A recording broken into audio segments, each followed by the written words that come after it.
Pourquoi est-ce que votre banquier s'intéresse de près à vos finances, mais jamais à vos bulletins scolaires? Ah oui, c'est une question un peu piquante, ça, hein. Elle vient du livre Nos enfants riches et brillants de Robert Kiyosaki et Sharon Lechter.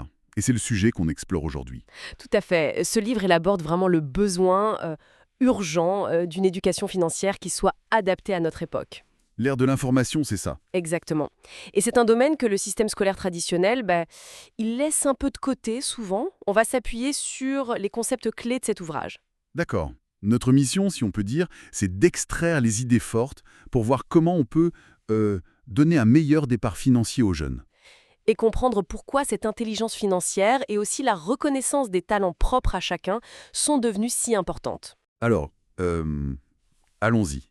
Voyons ce que ce livre nous apprend concrètement. Bon, le premier constat, c'est que les règles du jeu, elles ont changé.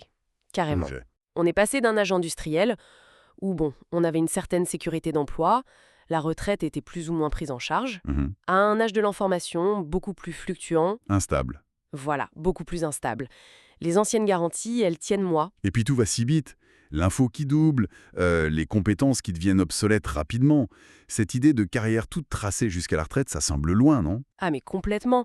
La nouvelle norme, c'est plutôt besoin de se former tout le temps, de s'adapter. Et la retraite, c'est devenu une responsabilité beaucoup plus personnelle, j'imagine. C'est exactement ça. Ça repose bien plus sur l'individu maintenant. Et c'est là, selon les auteurs, que l'éducation classique montre ses limites.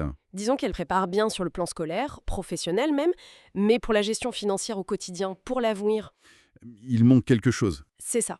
Kiyosaki utilise l'anecdote de son père riche. Le banquier, lui, il veut voir les états financiers. C'est-à-dire, pour simplifier, un bilan de ce qu'on a, ce qu'on doit, les flux d'argent. Exactement. Revenus, dépenses, actifs, passifs. Pas les 1820 en histoire géo. D'accord. Comprendre ça, c'est vu comme la base pour s'en sortir financièrement. Absolument. D'ailleurs, il y a une stat dans le livre qui fait réfléchir. Ah oui, Sur 100 personnes arrivant à 65 ans, apparemment 56 auraient encore besoin d'aide financière. plus de la moitié. C'est énorme. Ça pose question sur notre préparation face au coût de la vie, la santé qui augmente. Oui, ça interpelle vraiment. Et ça nous amène à une autre idée forte du livre. Laquelle? Chaque enfant naîtrait riche et intelligent, avec un potentiel énorme. Riche et intelligent. Comment ça? Dans le sens d'un potentiel inné, d'aptitude naturelle. Mais l'environnement ou une éducation pas adaptée peut venir étouffer ça. J'aime bien cette idée. Ça me fait penser à l'origine du mot éducation, éducaire. Tirer de. Faire sortir ce qu'il y a dedans, plutôt que de juste remplir. C'est tout à fait l'esprit. Et ça rejoint la théorie des intelligences multiples. D'Howard Gardner. Oui, il n'y a pas que le QI scolaire, le verbal, le logique. Il y a l'intelligence du corps, de l'espace, de la musique, l'intelligence pour comprendre les autres ou se comprendre soi-même. L'intelligence émotionnelle, relationnelle. Voilà. Et l'intelligence naturaliste aussi. Chaque enfant a ses points forts, mais ils ne sont pas tous valorisés pareil à l'école. Le livre donne un exemple, je crois. Un copain de l'auteur, très bon élève, mais nul en sport. C'est ça. Alors que l'auteur, lui, apprenait mieux par l'action. Reconnaître ça, c'est clé. Sinon, l'enfant peut se sentir pas à la hauteur. Si ses talents ne rentrent pas dans les cases classiques. Exactement. Et du coup, le rôle des parents devient fondamental. Ce sont les premiers enseignants et peut-être les plus importants. Surtout parce qu'ils font, non? Pas juste parce qu'ils disent. Ah, ça c'est sûr.